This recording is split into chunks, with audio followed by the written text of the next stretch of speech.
सम्माननीय सभामुख महोदय, हिजो जेठ 17 गते अकस्मात रूपमा छापामार शैलीमा सम्माननीय प्रधानमन्त्रीज्यूको यस सदनमा आगमन भयो।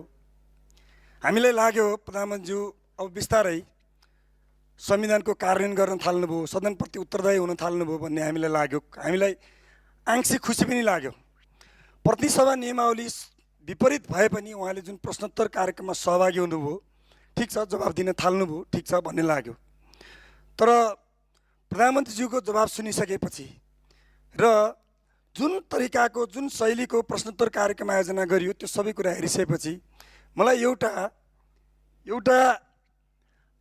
दुईटा आमाले एउटा बच्चाका लागि दाबी गरेको एकदम त्यो कथा स्मरण भयो।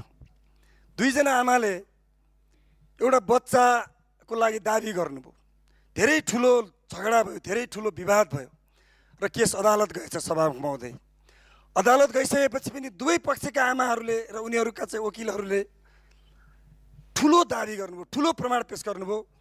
न्यायाधीशलाई बडो अप्ठ्यारो भयो कि यो बच्चा कसको अप्ठ्यारो भयो र न्यायाधीशले एउटा जुक्ति निकाल्नुभयो। न्यायाधीशले के जुक्ति निकाल्नुभयो भने बच्चालाई अगाडि ल्याऊ र तरबारले दुई टुक्रा पारेर त्यो बच्चालाई दुईटै आमाको आधा आधा गरेर जिम्मा लगाइदेऊ भनिसकेपछि त्यही गर्ने तयारी भयो। र त्यही गर्ने तयारी भइसकेपछि जब बच्चालाई अगाडि राखेर काट्न लाग्यो तरबारले, अनि एकजना आमाले बच्चालाई नकाट्नुहोस्, रोक्नुहोस् भन्नुभयो र बच्चा मेरो होइन, त्यही आमा अर्कोलाई दिनुहोस् भनिसकेपछि न्यायाधीशलाई सजिलो भयो, यो बच्चा जसको हो, जसले चाहिँ त्यो नकाटोस् भने त्यसैको हो भन्ने र त्यही आमाको जिम्मा लाग्यो। हिजो प्रधानमन्त्रीका चाहिँ ती अभिव्यक्तिहरू सुन्दा मलाई त्यस्तो लाग्यो।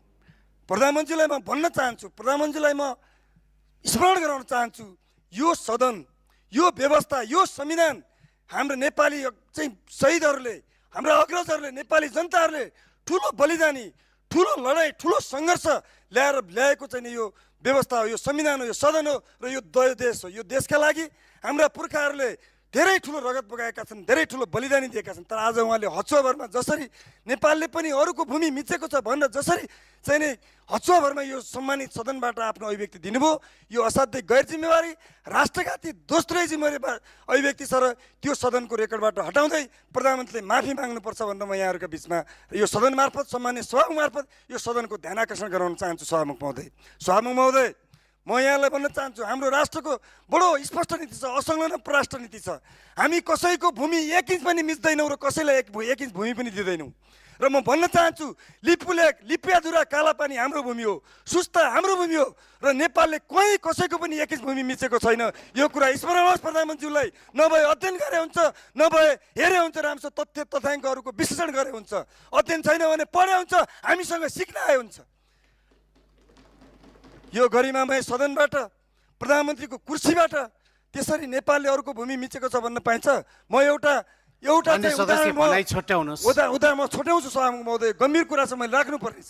म एउटा उदाहरण हिजो मात्रै भएको एउटा घटना बताउन चाहन्छु। सुस्तामा त्यहाँ चाहिँ तटबन्धन बनाइरहेको नेपाली भूमिमा भारतीय एसएसबीहरू आएर त्यहाँ चाहिँ काम रोकेका छन् र हस्तक्षेप भएको छ। प्रधानमन्त्रीको हिजोको अभिव्यक्तिको त्यो परिणाम हो। र आज सिङ्गो नेपालीहरू चाहिँ नि टाउको निहुराइरहेका छन्, शिर झुकाइरहेका छन् र विदेशीहरू खुसी भइरहेका छन्। हिजो भारतीय मिडियाहरूमा खुब ठुलो खुसियाली मनाउने काम हो कि हाम्रो प्रधानमन्त्रीले विदेशीहरूलाई खुसी बनाउने त्यो रणनीति लिनुभएको। कतै आज राष्ट्रिय स्वतन्त्र पार्टीका सभापति भारत भ्रमणमा जाने र त्यसका लागि माहौल बनाउने र भारतको त्यो खालको चाहिँ नि चाकडी गरेको हाम्रा प्रधानमन्त्रीले यो गम्भीर प्रश्न सिर्जना भएको छ सभामुख महोदय। त्यस कारणले म भन्न चाहन्छु, म अनुरोध गर्न चाहन्छु कि यो संसदको गरिमा कायम राख्दै सभामुखजीलाई पनि म अनुरोध गर्न चाहन्छु, यसको गरिमा कायम गरिनुपर्छ, यसको मर्यादा कायम गरिनुपर्छ। यो कुनै फुटबल खेल्ने ठाउँ होइन, यो कुनै आफ्नो चाहिँ फेसन सो गर्ने ठाउँ होइन। यसको आफ्नो मर्यादा छ, यसको आफ्नो गरिमा छ। प्रधानमन्त्रीले धेरै पल्ट, म हिजो प्रश्न सोध्नेवाला थिएँ प्रधानमन्त्रीलाई, सेनाले आयोजना गरेका कार्यक्रमहरूमा, सेनाले व्यवस्थापन गरेका कार्यक्रमहरूमा प्रधानमन्त्री नेपाली पोसाकमा जानुहुन्छ, दौरा सुरुवाल लाएर जानुहुन्छ र जब सदनमा आउनुहुन्छ फुटबल खेल्ने ड्रेसमा आउनुहुन्छ। के हो उहाँको यो सदनप्रतिको उहाँको दृष्टिकोण? सदनलाई उहाँले उपेक्षा गर्नुभएको छ, अन्डरएस्टिमेट गर्नुभएको छ, इरेस्पेक्ट गर्नुभएको छ। यो गम्भीर कुरा छ। त्यसकारण छिटोभन्दा छिटो प्रधानमन्त्रीका ती चाहिँ अभिव्यक्तिहरू यो रेकर्डबाट हटाइनुपर्छ, संसदको रेकर्डबाट हटाइनु पर्दछ। म माग गर्न चाहन्छु र प्रधानमन्त्रीले माफी माग्नुपर्छ, प्रधानमन्त्रीले ती शब्दहरू फिर्ता लिनुपर्छ र अविलम्ब देशवासीका नाममा यो संसदमा आएर प्रधानले माफी माग्नुपर्छ। म यो कुरा राख्न चाहन्छु र प्रधानमन्त्रीले माफी नमागेसम्म हाम्रो चाहिँ सदनको कारबाही अगाडि नबढोस् भन्न चाहन्छु र हामी सदनको कारबाहीमा सहभागी नहुने विरोध गर्ने कुरा सभामुख महोदय मार्फत म सदनमा जानकारी गराउन चाहन्छु। धन्यवाद। अभिवादन।